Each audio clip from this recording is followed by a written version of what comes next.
mes chers amis. Donc, Be'ezrat Hashem, aujourd'hui, nous allons faire le cours avec le Zoom. Je vais essayer de faire un partage d'écran de façon à ce que vous puissiez voir les psukim, les photos, les mots. Et une photo vaut 1000 mots, comme on le dit. Donc, c'est pour la paracha de Teruma. Nous allons parler de la tefila et de la menorah, un enseignement de Rabbi Yosef Haim de Bagdad, le Ben Ish Hai, qui explique dans son Sefer quelque chose d'extraordinaire. Alors je vais le partage d'écran et Be'ezrat Hashem, on y va. Donc nous voyons dans la paracha de la semaine, dans Shemot Chaf He, chapitre 25, au verset 31. Il est mentionné Ve'asita menorat zahav tahor, Miksha te'ase amenora, et tu feras un candélabre d'or pur d'un seul bloc, te'ase amenora, la menorah se fera d'elle-même, parce qu'on voit très bien que Moshe Rabbeinu n'avait pas réussi à parvenir à faire une menorah, donc c'est Hachem qui lui a fait la menorah, c'est pour ça que c'est marqué du langage te'ase, quelqu'un d'autre qui fait l'action. Et Moshe Rabbeinu nitkasha bishmo. Moshe nitkasha b'Moshe. Et donc le pasuk continue, il dit Yerecha, Bekana, Geviea, Kaftorea, Ufrahea, Mimena hiyu. Donc il y avait les branches de la menorah, il y avait les réceptacles, les kaftor, les boutons, Ufrahea, les fleurs, Mimena hiyu, ils seront même de la menorah. Donc ici, la Torah, elle a détaillé aussi bien les réceptacles, les boutons, les fleurs. Apparemment, on peut se demander pourquoi la Torah, elle a mis tant de détails. Elle pourrait très bien dire, toutes les décorations de la menorah seront d'une seule pièce avec la menorah. Pourquoi détailler? Alors ici, nous allons voir qu'il n'y a pas de hasard. Et le Rabbi Yosef Haim nous dit, menorah remez les tefila. Sache que la menorah, elle insinue la prière de la Hamida, particulièrement la prière qu'on lit à voix basse. Vehi sod metikune ashrina, et sache que la menorah est un secret, est une base fondamentale de la réparation de la Shekhinah qui fait à ce que la Shekhinah soit répandue dans le monde entier. Mais c'est bien plus profond que ça, le Tikkun Shekhinah. Donc, ça veut dire que la prière de la Hamida, c'est quelque chose de colossal. Et le rabbi nous dit, Tsarir shitiye zahav tahor. Il faut que la menorah soit d'or pur. C'est le lashon tzah, un langage pur, un langage net. Belo taout, sans faute. Cela veut dire que ça insinue, va doucement. Essaye de bien articuler. Ne te précipite pas dans ta prière. Essaye de bien mettre les mots, les phrases, les lettres en place. Et c'est ça, si vous voulez, tu fabriques une menorah en or pur, en or, elle est en or. Et quand on dit miksha, d'un seul bloc, ta'ase et ta menorah, ta'ase et ta menorah, tu vas faire la menorah. Qu'est-ce que ça veut dire? Rihibur ehad, ta hamida doit être d'un seul bloc, comme la menorah. Chez l'oyafsik betoch tfilat hamida, il ne doit pas s'interrompre au moment de la prière de la Hamida, soit avec son téléphone ou avec son ordinateur, ou bien quelqu'un qui commence à le déranger. Afilo bedavar shebekdusha, même si c'est pour une chose sainte. Je veux dire, par exemple, il est en train d'étudier et il voudrait regarder la référence et il regarde au moment de la Hamida la référence. Chaque chose à sa place. C'est pour ça que la Torah, elle est fantastique, parce qu'on nous dit chaque chose à sa place. Tu manges, concentre-toi dans ce que tu fais, puisque tu peux tomber malade. Tu dors, dors bien. Tu étudies, étudie bien. Tu pries, fais-le à 100%. Je veux dire, chaque chose, d'avoir berito, matov. On essaye tous ensemble de se concentrer dans la chose que nous faisons. Et c'est ça ce que nos sages nous disent. Sois heureux un instant. Et cet instant, c'est ta vie. Ça veut dire qu'au moment où tu fais ta prière, c'est ça ta vie. Au moment où tu dors, c'est ça. Au moment où tu manges, c'est-à-dire une discipline ordonnée, de façon à ce que tu puisses kiffer de ce que tu es en train de faire et pas faire 10 000 choses à la fois et ne pas être présent. C'est pour cela que même si c'est une chose bekdusha, tu ne le fais pas au moment de l'Amida. Kol bracha ou bracha nehshevet lekane echad. Et sache que chaque bénédiction de la Amida, elle, elle est nehshevet, considérée comme une des canets de la menorah, une des branches de la menorah. Et ici, le Rav nous dit, regarde ce qui est marqué dans la Torah. Geviea, les réceptacles qui étaient dans la menorah, Kaftorea, les boutons, Ufrahia et les fleurs. Mimenahiou devront être de cette pièce, à l'intérieur même, et non pas un rajout ou bien une soudure qu'on va faire dans la menorah. Vous voyez? Maintenant, on peut dire, mais pourquoi la Torah elle a précisé Geviea, Kaftorea, Ufrahia? Elle pouvait très bien dire, et toutes les décorations que tu mettras dans la menorah, ils feront partie de la menorah en une seule pièce, ne fais pas de soudure. Pourquoi préciser les rajouts? Alors regardez, Geviea, ce sont les réceptacles dans lesquels on mettait l'huile d'olive pure. Le Gavia, il représente dans la tfila Tevot Abrachot, ce sont les mots des bénédictions chez la tfila, de notre prière. Qui otiyot hem sod kelim. Sache que les lettres de la prière, comme on a expliqué dans plusieurs cours, les lettres en elles-mêmes, c'est elles qui construisent la prière. Hem sod kelim, elles font partie du mystère du réceptacle, comme on l'a vu dans la pièce que je vous ai montrée, le Gavia. Asher itman ou orot, et à ce moment-là, dans ces réceptacles des lettres, que les lettres vont construire, et elles vont être remplies de lumière, de orot. Et comment ces lumières vont être remplies? Grâce à qui? Grâce à quoi? Grâce à la tfila, comme je vois, comme vous me dites, oui. Mais mikoa hamahshava, par la force de ta pensée. Ça veut dire que, étant donné que ta pensée, elle n'est pas dans le manger, ou bien dans l'étude, ou bien dans le cinéma, elle est vraiment dans la prière. Cette pensée-là, elle a la faculté, le potentiel de construire les lettres, les mots et les lumières dans les réceptacles. Plutôt, les lettres et les mots sont capables de rentrer dans les réceptacles grâce à ta pensée. Voilà, c'est plutôt cette façon d'expliquer que le Ben Ish Chai est en train de nous enseigner. Akdusha shel mitpalel, et aussi par le fait que la personne qui va prier, elle va être kadosh, elle va être sainte. Et par cette sainteté qui va monter dans son cerveau, elle va remplir ses réceptacles de lumière. Ve'en rachai, ve'en adam rachai leosif. Et sache que personne n'est permis, n'a la permission d'ajouter des bénédictions aux bénédictions déjà établies. Bebracha, bebrachot atfila. La tfila a été instaurée par nos 120 sages de la Knesset Agdola. Moi, je ne peux pas ajouter une bénédiction, c'est-à-dire Baruch Ata Hashem. Vous voyez, ça a été déjà établi par nos sages. Mais on verra que des prières personnelles pourront être insérées dans la prière, nous allons le voir. Maintenant, ça c'est en ce qui concerne les gevia, c'est-à-dire les réceptacles dans lesquels on mettait l'huile qui servait à allumer. Comment on peut allumer nos réceptacles? Avec la concentration, on fabrique des réceptacles et avec notre pensée et notre doucha, on est capable de créer la lumière avec les lettres que nous allons prononcer. Passons maintenant aux deuxième décoration de la menorah. Nous voyons que dans la menorah, il y avait des kaftorea, comme des sortes de boutons qui étaient dans la menorah en guise de décoration.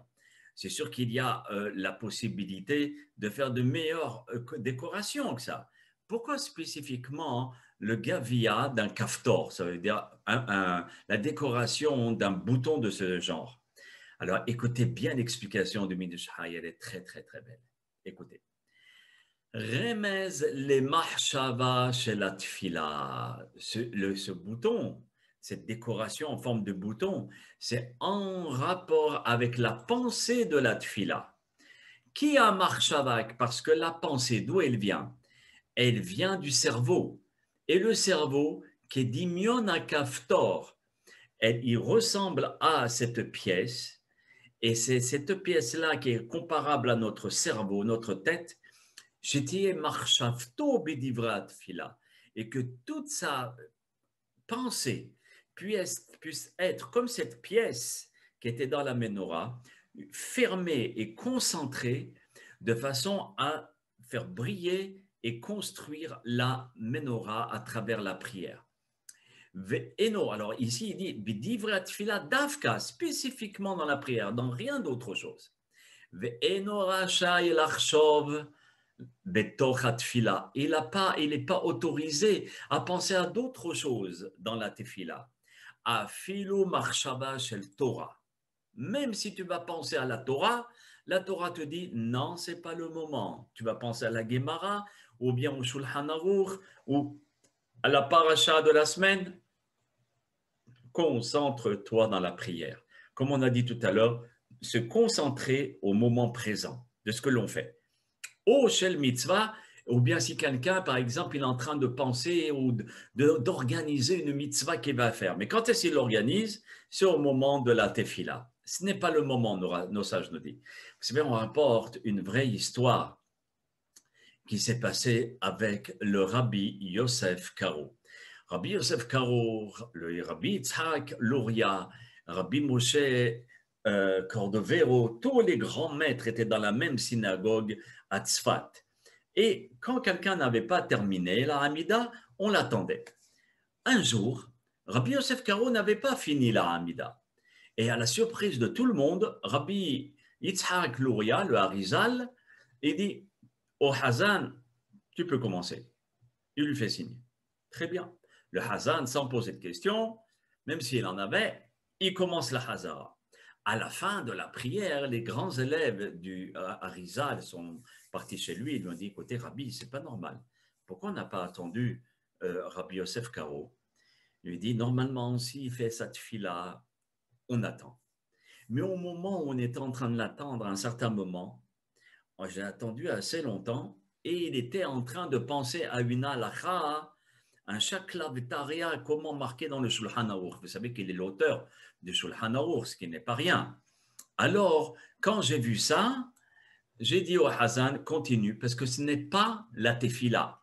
Vous voyez, c'est la Torah ou la mitzvah. Et ça, ce n'est pas autorisé au moment de la prière. C'est pour ça que j'ai donné l'ordre au Hazan de continuer. C'est évident, mes chers amis, qu'il faut être le Harizal pour commencer à voir dans les pensées.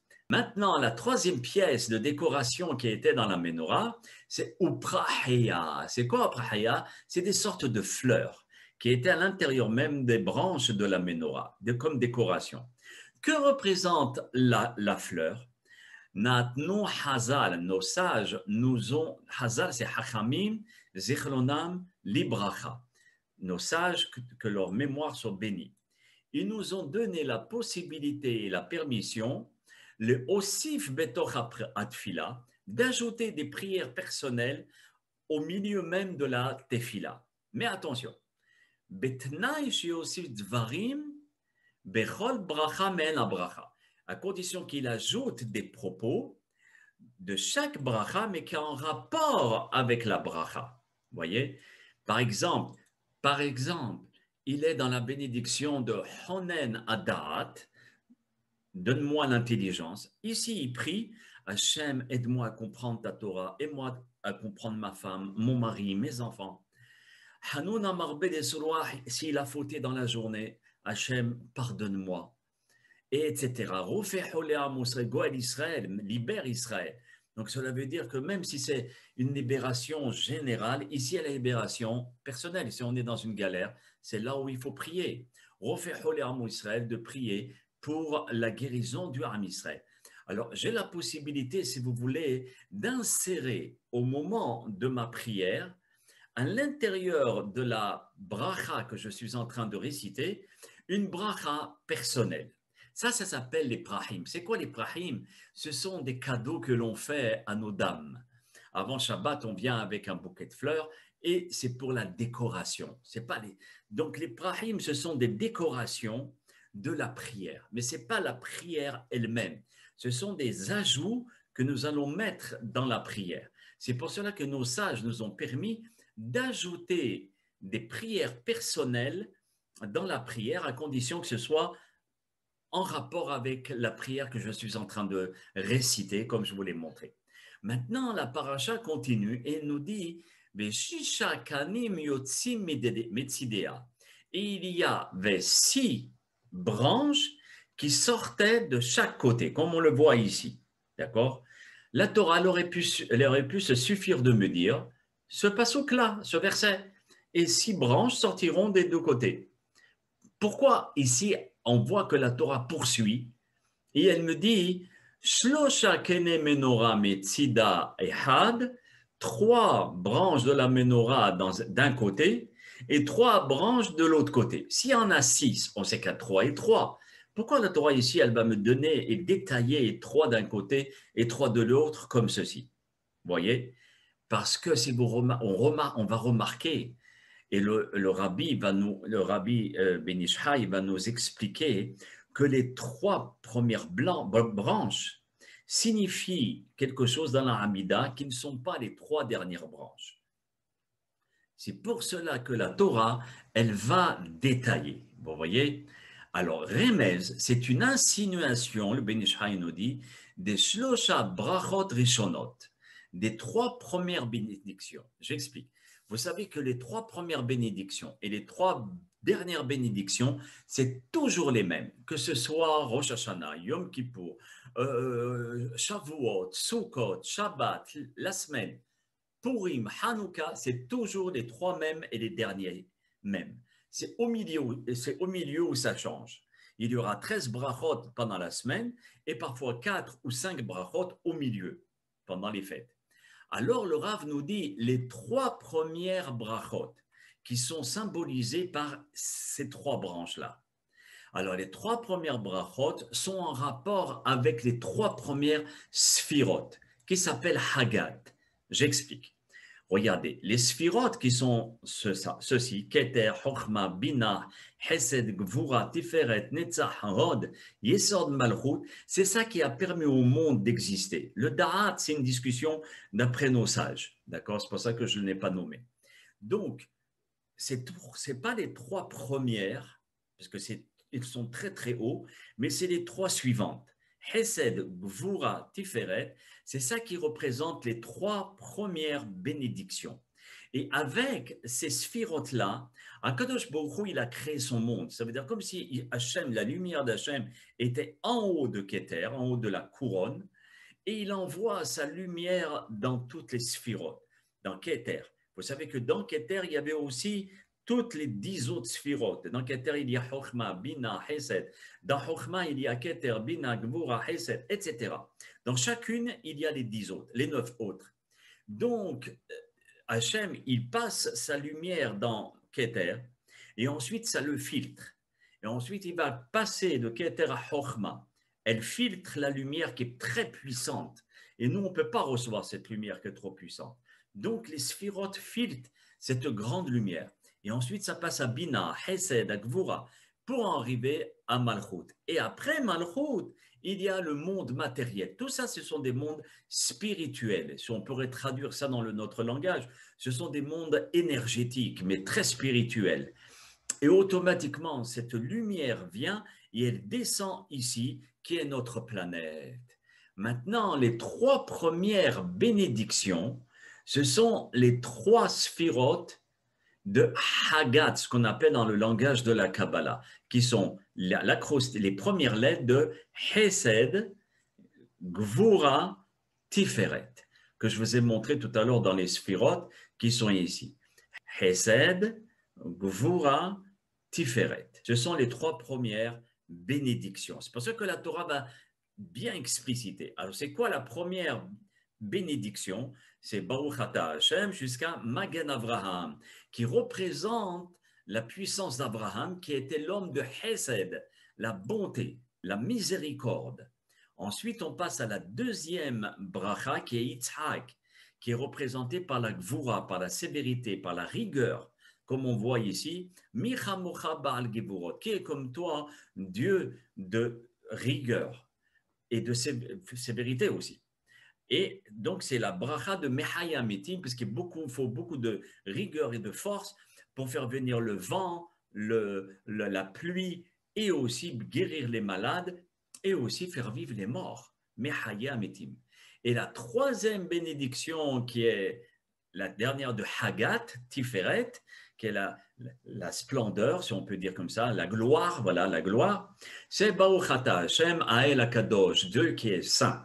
Donc, c'est la gloire de Dieu de dire qu'il est saint. Alors, ce sont les trois premières branches de la menorah qu'on va les réciter. Et les trois deuxièmes branches, ce sont la suite des sphirotes qui sont Nehi. Nehi, c'est Netzach, Hod, Yesod, des trois sphirotes de gauche. Donc, automatiquement, Netzach qui est l'éternité, Hod qui est la splendeur, et Yesod qui est la base.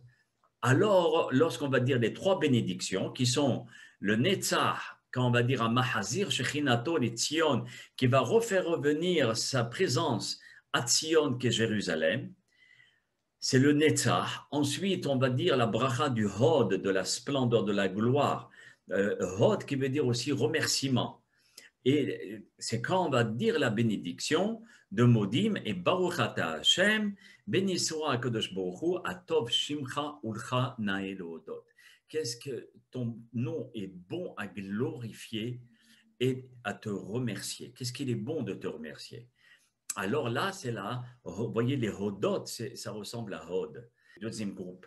Et la troisième bénédiction du deuxième groupe, c'est le Yesod. C'est Baruch Ata Hashem, Amevarech et Amo Yisrael Bashalom, qui est béni soit Hashem, qui va bénir son peuple Israël avec le Shalom.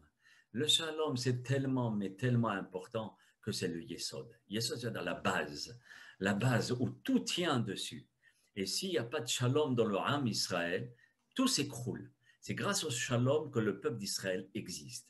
Maintenant, ce sont les 13 bénédictions qui sont comparables aux prahim, aux fleurs. Alors, maintenant, dans les 13 bénédictions qui sont les suivantes, Baruch Ata Hashem, Honen Adat, on demande l'intelligence. Hanun Amarbe des Soloah, pardonne-nous. Goël Israël qui va libérer Israël. Rofeh Le'amo Israël qui va guérir les malades d'Israël. Mevarech Hashanim qui bénit l'année et de demander à Kadosh Baruch Hu d'enlever ce virus et cette plaie. Et ici, c'est aussi la bracha de la Parnassa. Mais Kabetz Nidhi Israël, qui va faire réunir le peuple d'Israël, même ceux qui sont très, très, très, très loin. L'on nidah mimenu nidah, il ne va pas oublier un seul parmi nous. Même celui qui a tatoué les bains, Akadosh Baruch Hu va le ramener. Il y a aussi la bénédiction Mikabet Nidhi Israël. Ça veut dire qu'Hachem va tous nous rassembler pour aller en Eretz Israël. Et non pas comme des gens qui sont en train de dire que non, ceux qui sont à l'extérieur d'Israël pourront plus rentrer en Israël au moment du Mashiach. Faux, archi faux. Chas v'chalela de penser une chose pareille. Kadosh Baruch Hu, il est Rahman et il a garanti que le peuple d'Israël rentrera tous en Israël au moment du Mashiach et tous on fera tchouva. C'est une garantie du Rambam. Maintenant, nous avons la bracha Ohev et Tzedaka au Mishpat, Dieu qui aime la justice et le jugement droit. Vous voyez? Et là, si on a un tribunal à passer, eh ben, on demande à Kadosh Baruch Hu ici de nous sauver. Shover Oyevim Machnia Zedim, ceux qui sont contre la Torah, ceux qui font du mal au monde de la Torah. On demande qu'Hachem s'occupe d'eux. Mais Sha'an Miftah la Tzadikim, de prier pour les Tzadikim de notre génération et qu'Hachem puisse les bénir.